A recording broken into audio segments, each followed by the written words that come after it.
এই জমিটা বিক্রি হবে। জমি হয়েছে 10 কাঠা।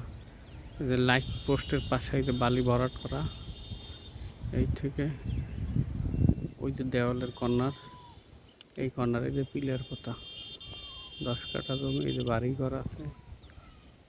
আমি রেল লাইনের পর দ্বারাই ভিডিও করতেছি। এই যে রেল লাইন,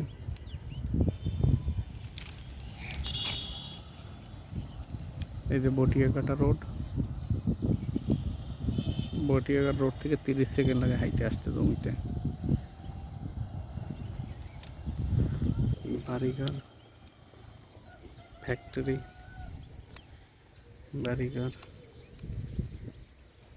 জমিতে এই